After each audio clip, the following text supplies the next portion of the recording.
dando continuidade aos trabalhos, eu tenho a elevada honra de conceder a palavra ao Dr. Maurício Ditcher, que discorrerá acerca da ciência do direito penal, problemas epistemológicos. Vossa Excelência, Dr. Maurício, prazer muito grande tê-lo conosco, satisfação, Tribunal de Justiça do Estado do Paraná sente-se honrado, e todos aqueles que estão certamente nos acompanhando pela plataforma YouTube. Então, como eu disse, eu tenho a honra de lhe conceder a palavra.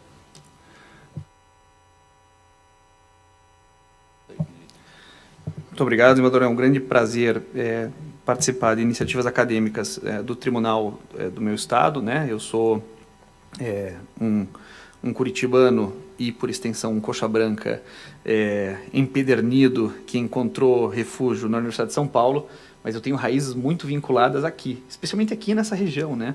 Alto da Glória e anexos. É um prazer, muito obrigado pelo convite, e fico envaidecido, né, pela abertura. Sou um colaborador do Tribunal já de algum tempo, né? Organizamos já cursos de extensão na Alemanha, em mais de uma oportunidade, né? Que resultaram em qualificação excepcional dos magistrados paranaenses, pelos quais eu tenho um enorme respeito, né?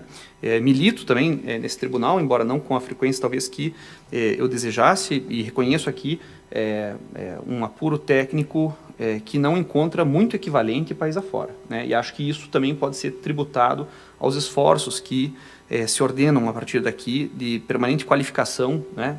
Enfim, de enfrentamento de questões espinhosas, complicadas, tanto do ponto de vista criminológico, filosófico, etc. Quero dizer que é um prazer estar junto com o meu querido amigo Rafael Viana, né, que foi quem encaminhou o convite, e com o professor Gerard, que vai me suceder, né, na sua exposição. De toda forma, um prazer dividir esse espaço de interlocução.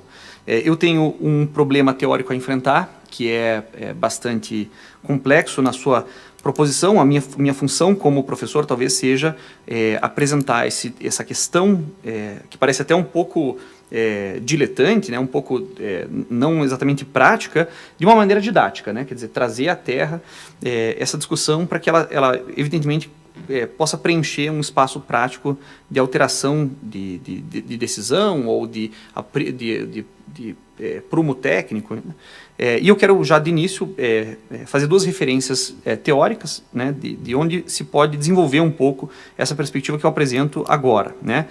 O primeiro é um livro de um criminólogo brilhante, excepcional, um filósofo italiano chamado Adolfo Ceretti, num livro chamado O Horizonte Artificial, Problemas Epistemológicos da Criminologia. Esse texto é traduzido para o espanhol numa coleção da editora BDF, é o volume número 3, e é um livro que, enfim, eu incluo na bibliografia fundamental do curso de Criminologia na Universidade de São Paulo como formativo, né? E o segundo é um livro um pouco mais de desenho teórico, um pouco mais complexo, que é o Método em Ciência Social, em inglês, né? Method in Social Science, a Realistic Approach, do filósofo Andrew Sawyer, né? Acho que com esses dois textos eu consigo, digamos, delimitar as balizas do que eu quero propor a seguir.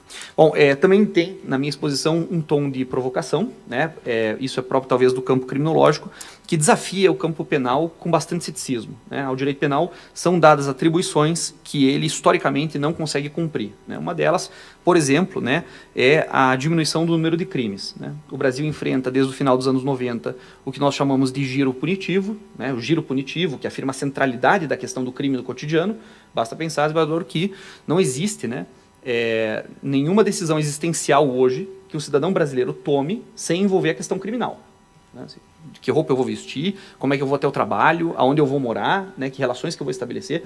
A centralidade do crime é algo que, inclusive, disputa o campo sociológico. Se nós pegarmos a sociologia do século XIX, início do século XX, embora vários teóricos tenham endereçado a questão do crime, nenhum deles se preocupou com a centralidade do crime, né? O crime hoje é absolutamente central, ele é constitutivo da nossa vida. E desse giro punitivo, que é um tipo de resposta em função dessa centralidade da questão, né, do crime, a visão, a mais fácil percepção do giro punitivo é o chamado encarceramento em massa, né? Então a população brasileira cresce dos anos 70 para cá, numa escala de 115%, a população carcerária passa de 1.700%. Né? Claro, eu teria que fazer toda a referência a esses dados, eu estou usando isso apenas para ilustrar, que a gente tem, e veja que paradoxal, né? O crescimento da população prisional no Brasil acontece precisamente num período em que certas determinações da criminologia, que asseguravam que o crime tinha que diminuir, por exemplo, quando houvesse pleno emprego, e o Brasil quase chegou a isso, né? Durante o segundo ciclo do governo Lula, chegou a 4,7% de desemprego, e foi precisamente aí que a criminalização disparou.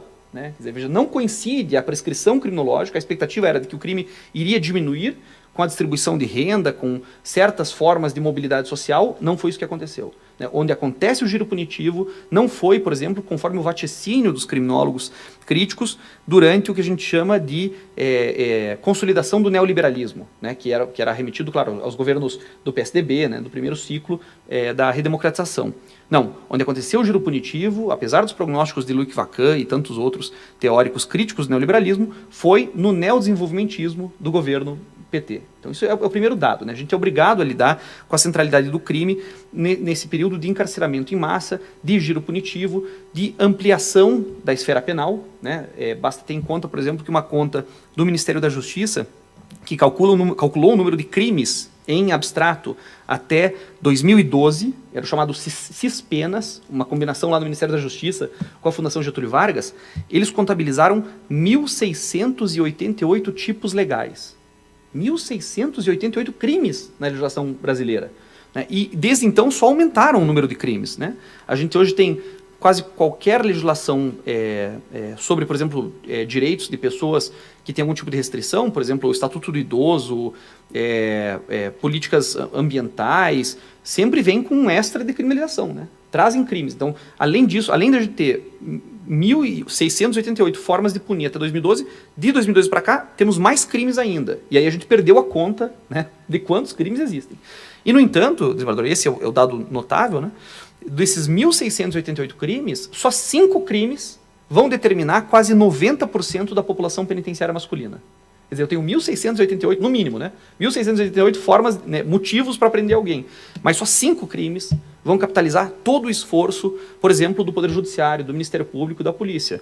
São eles furto, tráfico de drogas, roubo, homicídio e porte ou posse ilegal de arma. Né? Então, de todo o cardápio punitivo que existe, só pedem 5 pratos. Né? E esses 5 pratos eles estão determinados contra uma população muito específica, né?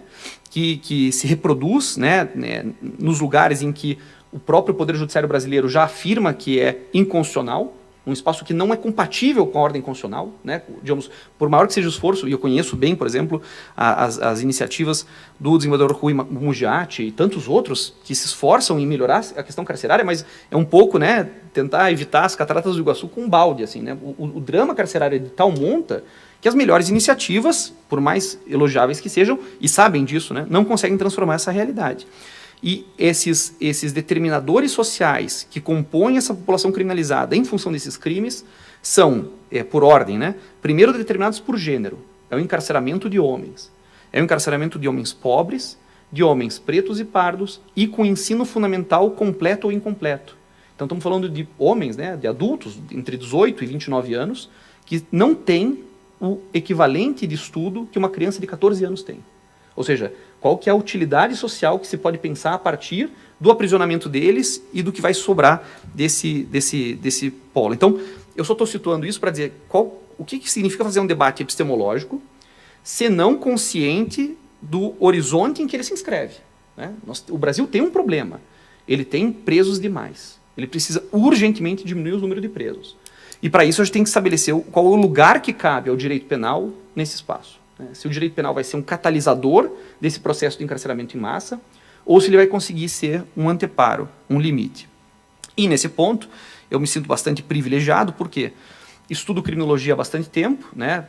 Como sou contemporâneo do Rafael, ele sabe dessa história. Já no segundo ano de faculdade, eu basicamente abri mão do curso de Direito para estudar Direito Penal e Criminologia, que sempre foi a minha paixão, e hoje a criminologia aparece com esse destaque todo, né? E agora, por exemplo, na reforma do currículo da Universidade de São Paulo, criminologia, que era uma disciplina optativa de um semestre, passa a ser uma disciplina de 2 anos de formação. Por quê? Porque a questão criminal obriga que o estudante de direito se informe, né, sobre as determinações desse processo. E aí, quando a gente vai estudar criminologia, a gente tem um primeiro conflito, né, que é dessa natureza epistemológica, que é a diferença entre a criminologia e o direito penal, né? Eu quero aqui sustentar, como disse, né, uma espécie de provocação, uma posição polêmica, de que a criminologia tem um status de cientificidade. A criminologia é ciência, em algum sentido forte. Já o direito não é. O direito entendido como ciência tem problemas. Mas o direito entendido como técnica, ele pode ser extremamente útil para a redemocratização das relações sociais. Como é que eu pretendo demonstrar, né, ou apresentar essa ideia? Demonstrá-la não acho que seja possível, acho que é possível apresentar essa ideia. Vamos pensar o campo geral das ciências criminais, certo? Então, tudo aquilo que diz respeito à questão do crime, tudo que possa afetar o crime, compreendido nessa denominação genérica, numa aproximação bastante típica do século XIX, uma aproximação generalista, pré-departamental, pré-especialização disciplinar nos currículos universitários, pensar as ciências criminais articuladas. O primeiro ponto das ciências criminais são as chamadas ciências criminais empíricas, né? Claro que dizer que existem ciências criminais empíricas não significa reduzi-las ao empirismo, isso é, a mera constatação fática, sensorial daquela evidência. Por quê? Porque a primeira manifestação do empírico é abstrata, né? A primeira forma pela qual eu me confronto com a realidade dada é nomeando-a, né? O que é isso? Isso é uma cadeira. Uma cadeira é a abstração que está no lugar disso que existe, né? Então, a primeira manifestação do que existe é uma expressão no campo do que, enfim, né, a psicanálise chamaria de imaginário, né? Localizaria no imaginário e ali inscreveria essa designação simbólica, mas o mundo que existe, o mundo do empírico, responde imediatamente a uma abstração. O desafio científico, nesse ponto, é, partindo da abstração, negar a abstração para procurar as suas determinações concretas, né? Então vamos ver se eu consigo me fazer entender aqui. O empírico é o que desafia os sentidos, né? O que reclama a identidade, o que exige explicação, o que permite a constituição de um problema, né? Se a gente for remeter à lógica popperiana, né? De ciência como enfrentamento sistemático de problemas teóricos, né? Enfim, enfrentamento teórico de problemas. O empírico reclama identidade, reclama explicação. A forma pela qual eu lido com o empírico é atribuindo uma abstração a essa empiria. O desafio da ciência, no caso da ciência criminológica, é ultrapassar essa abstração, procurando as suas determinações não determinantes concretas. Vamos ver se eu consigo ilustrar isso com um exemplo. Existe um homicídio. No homicídio consumado, né, existe um cadáver. Isso é um empírico. O direito atribui a essa empiria uma abstração. O artigo 121 do Código Penal, matar alguém. A criminologia parte dessa abstração e procura, naquele fato, não as determinações técnicas escalonadas do conceito analítico de fato punível que constituem a dogmática penal, que houve uma ação típica jurídica culpável atribuída a alguém por autoria ou participação tentada ou consumada. Isso é a técnica da abstração que na dogmática se resolve internamente. A criminologia rejeita isso e ao invés de procurar isso, ela quer saber por que o sujeito foi morto, em que contexto ele foi morto, como ele foi morto, se foi arma de fogo, se foi, né, assim, o contexto daquela explicação, as relações sociais que estão implicadas aqui, a microcriminologia imediata, né, de por que A matou B, mas também a macrocriminologia de saber em que estrutura de produção e reprodução da existência social aquele homicídio aconteceu.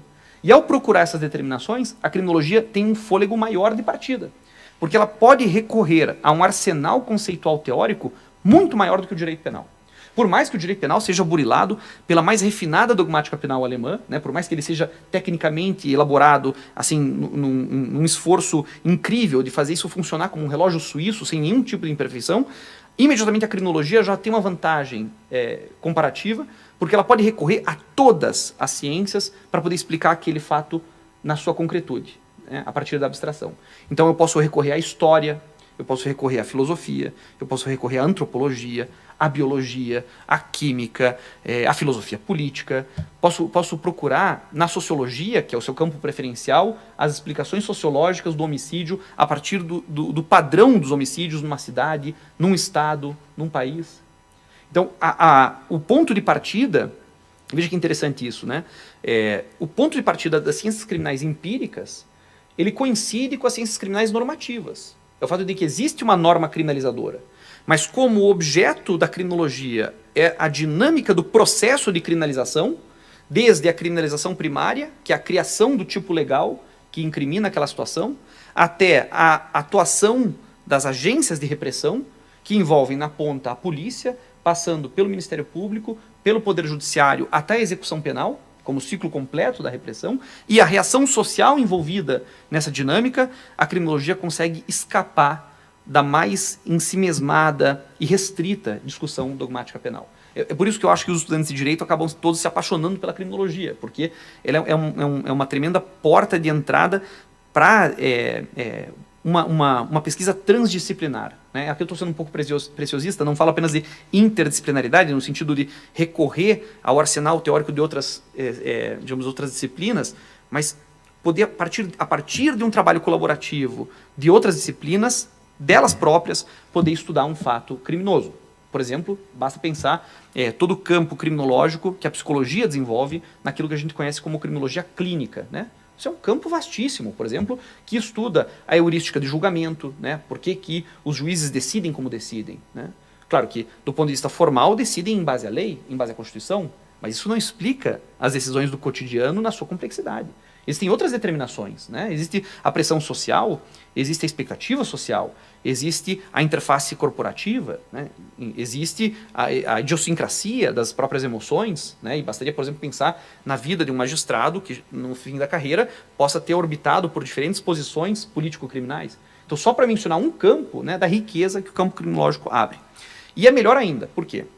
Nessa pesquisa, né, das determinações concretas, eu tenho na criminologia uma desnecessidade de incompletude, ao contrário do direito penal. Quando eu dou aula de direito penal, eu preciso resolver 100% dos problemas teóricos que se me apresentam, né? Por isso que nas provas ou nos exemplos de direito penal, o sujeito fala, o que acontece se alguém deixar uma faca na Estação Espacial Internacional e a gravidade atinge outra... Eu tenho que criar exemplos absurdos, né? O que acontece se alguém matar gêmeos chipófagos numa esquina? O que acontece se, né, o sujeito se veste de servo e vai passear na floresta e leva um tiro de um caçador, né? Por mais que você ache que ele tem que morrer mesmo, que se o cara se veste de servo e vai passear na floresta, ele bem que merece um tiro, mas assim, ele está em erro de tipo, ele está em, sabe... Esse tipo de absurdo que aparece nos exemplos indica bem que o direito penal tem que ter uma resposta certa para tudo. O direito penal não é como as outras disciplinas, que pode ter o certo, o errado e o reino da teoria mista, né? O direito penal precisa dar uma resposta certa. E ele não tem problema em relação a isso, porque se ele tem dúvida, é pró-réu. Então sempre tem uma resposta certa, né? Por exemplo, basta pensar a complexidade da distinção do dolo eventual e da imprudência consciente, né? Hoje, talvez melhor resolvidos pela Ernst-Nahm-Theorie, pela teoria de levar a sério, né? É muito difícil diferenciar dolo eventual de imprudência consciente, né, de culpa consciente. A fórmula do Código Penal, que fala de assumir o risco, não é suficiente para resolver casos concretos.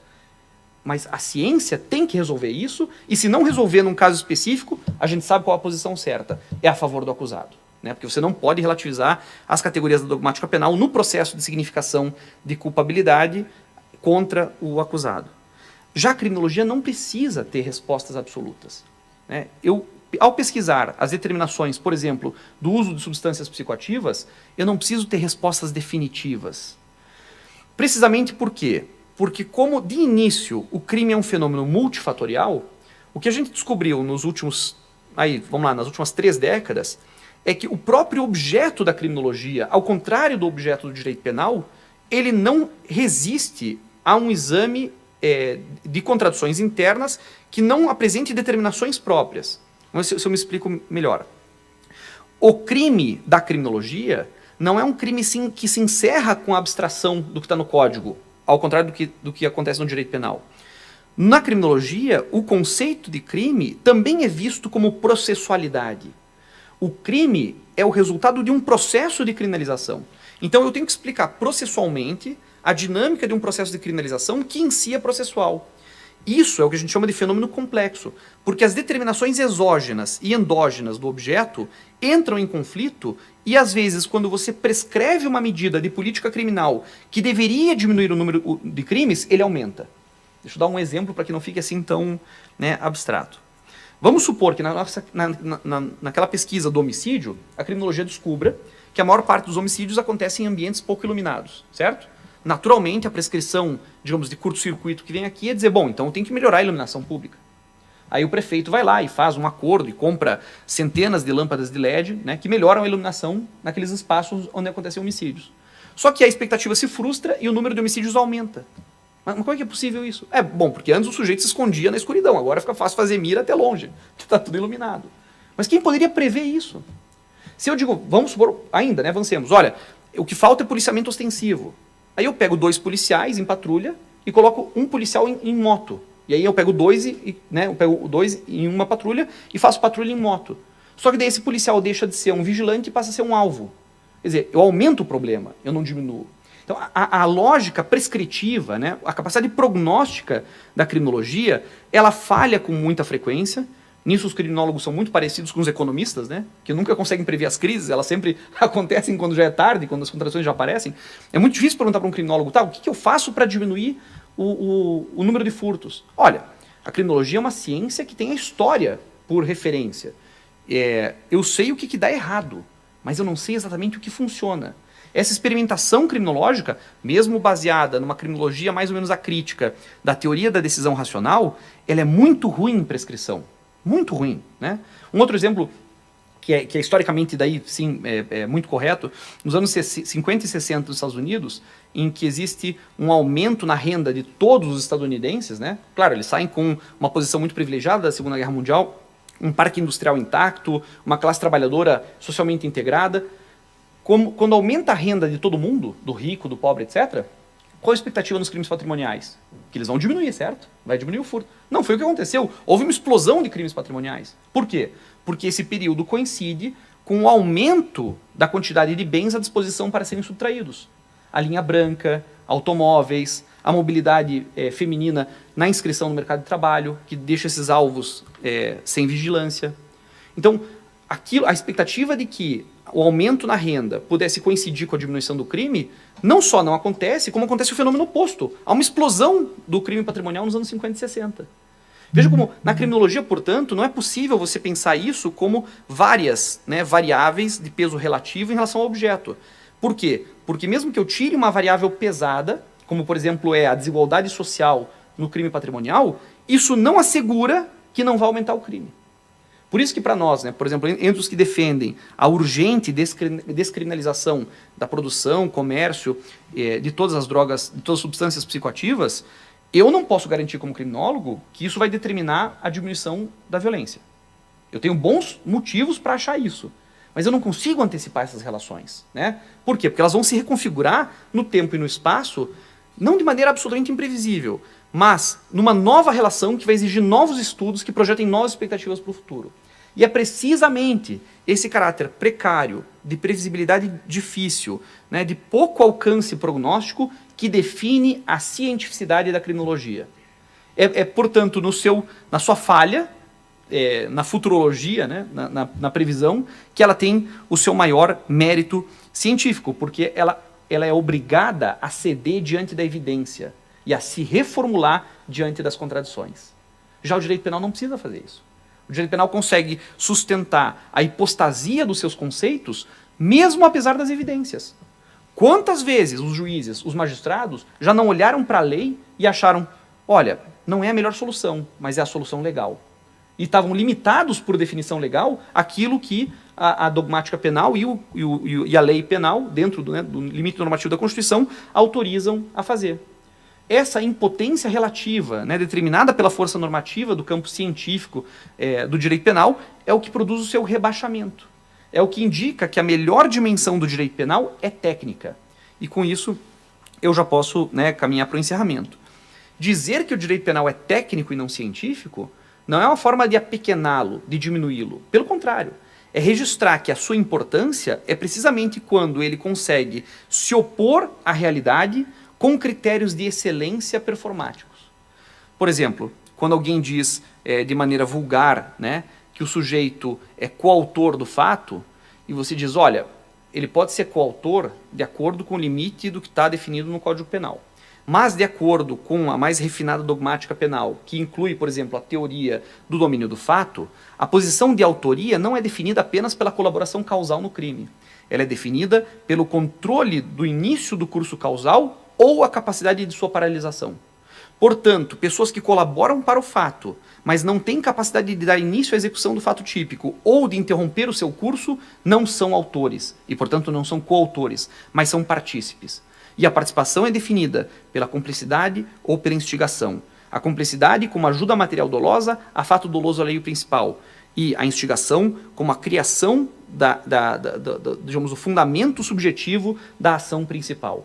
Essa posição de acessoriedade indica, portanto, a existência de cumplicidade apenas em fatos dolosos e não imprudentes, não culposos. Veja como isso, para quem é leigo, parece uma discussão que fala em outra língua, que fala em outra dimensão, mas indica concretamente uma saída técnica que resolve um caso concreto com melhor apuro, portanto de maneira mais justa, porque incorpora na prática forense a excelência científica daquilo que foi pensado até mesmo para resolver os mais bizarros, os mais extravagantes, os mais caricatos casos que aparecem como exemplo na doutrina, né? É por isso que, de alguma maneira, a gente acaba sendo bastante tributário à dogmática penal alemã, né?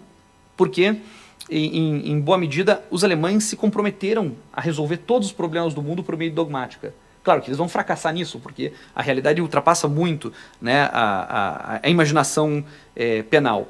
Mas nesse compromisso de verdade, né, como critério reitor, e não como finalidade última de chegar à verdade, mas como balizamento de objetividade, a gente acaba tendo sempre uma referência de pessoas que pegam um problema e levam ao argumento ad absurdum, né, ao argumento extremo, para poder responder casos que na prática sejam fáceis de resolver. Se eu posso resolver o mais elaborado exemplo, né, de homicídio, de gêmeos tipófagos numa esquina, com dolo eventual em relação a um deles, mas não o outro, eu consigo resolver o homicídio que acontece na região periférica, né, de Curitiba, no Alto Maracanã, em Colombo, cujo registro, né, de violência, de letalidade é absolutamente pré-civilizatório, né?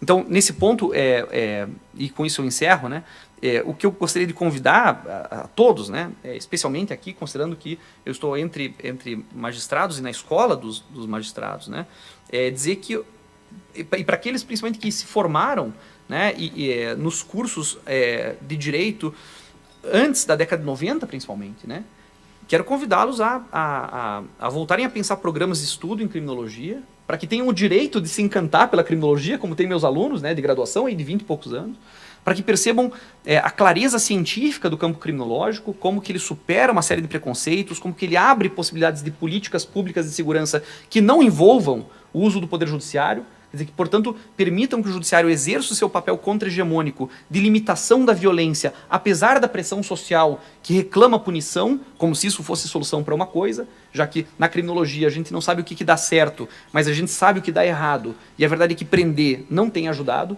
né? A gente nunca aprendeu tanto, mas os índices de crime não respondem a essa sobrecriminalização, pelo contrário, a evidência indica que eles a reforçam, e no campo do direito penal, convidá-los para constante desenvolvimento técnico, né? Voltar a estudar dogmática. Eu acho que as coisas mudaram muito, né, nas últimas 2 décadas. Existem desenvolvimentos intelectuais muito interessantes. Eu tenho feito essa provocação, desembargador, assim, em todos os fóruns e palestras que eu dou. Eu pergunto assim, olha, vocês conhecem algum desenvolvimento científico do direito penal dos últimos 35 anos que tenha sido sistematicamente incorporado à prática forense para evitar punições? E ninguém sabe me responder. De vez em quando alguém fala, o princípio da insignificância. Bom, mas basta ver como que o princípio da insignificância se articula para ver que ele não foi incorporado conforme a técnica. Ele parece quase que um critério de bom senso. Ele não aparece ali na tipicidade material, onde deveria inclusive evitar a possibilidade de tipicidade aparente para exercício da ação penal. Né? Se a gente pegar a jurisprudência do STJ, por exemplo, e eu discuti isso com o ministro Ribeiro Dantas, já discuti isso com o ministro Rogério Schetti Cruz, enfim, com o ministro Reinaldo, e cada um usa a insignificância num lugar, né? Na tipicidade, na antitipicidade, na culpabilidade, na pós-punibilidade, e estabelece critérios para a insignificância que envolvem reincidência. Não tem nada a ver, porque confunde o direito penal do fato com o direito penal do autor, porque atribui a insignificância a um comportamento individual, o que não tem sentido. Quer dizer, nem o princípio da insignificância, que talvez tenha sido a única incorporação, né, da dogmática penal apresentada nos últimos 35 anos, que efetivamente veio para sentenças e acórdãos, nem isso conseguiu se operar nesse nível de técnica mais qualificado. Agora, veja o desafio que eu proponho.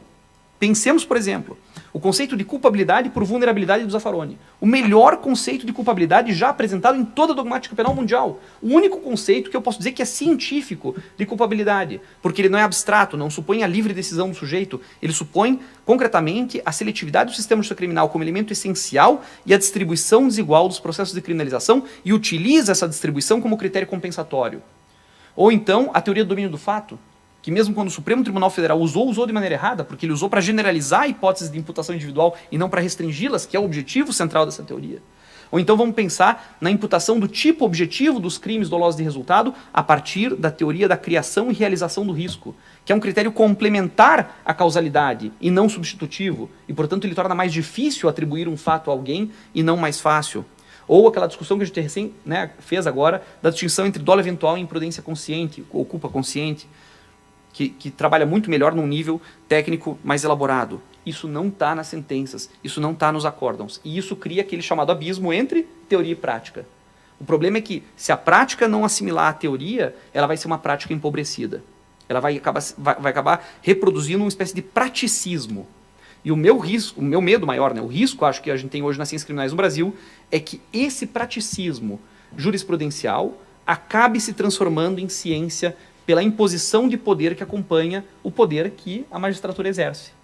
Entende? Ou seja, como as decisões judiciais são marcadas pelo poder, esse poder pode acabar elevando essa prática a um nível teórico que, enfim, é tecnicamente deficiente. Né?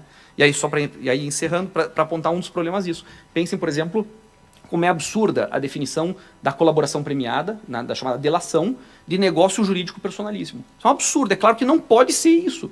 Por quê? Porque de partida é matéria penal, portanto de ordem pública, e não pode ter uma dimensão secreta de negociação individual. A delação premiada é algo entre o arrependimento posterior, o arrependimento eficaz e um substitutivo penal. Mas a própria doutrina acabou assimilando uma posição precipitada do Supremo Tribunal Federal, que queria legitimar a delação premiada para desenvolver certos processos de criminalização e que não parou para estudar isso tecnicamente. Do outro lado, a criminologia demonstra que o uso da colaboração premiada nos últimos 5 anos produziu efeitos deletérios para a economia, para a sociabilidade, para a polarização política, que não podem ser dimensionados pela abstração que determinou esse processo. Então, acho que com isso eu encerro a minha apresentação para demonstrar a importância que tem a gente voltar aos fundamentos epistemológicos que distinguem ciências criminais empíricas, basicamente criminologia política criminal, das ciências criminais normativas, o direito penal, o direito processual penal e o chamado direito sancionatório, que cuida da parte da execução penal. Se a gente souber trabalhar nesses dois campos, o primeiro com uma exigência de cientificidade e o outro de elevação técnica, acho que a gente consegue articular ciências criminais para propor uma redemocratização tardia do sistema de justiça criminal brasileiro. É isso. Muito obrigado, gente.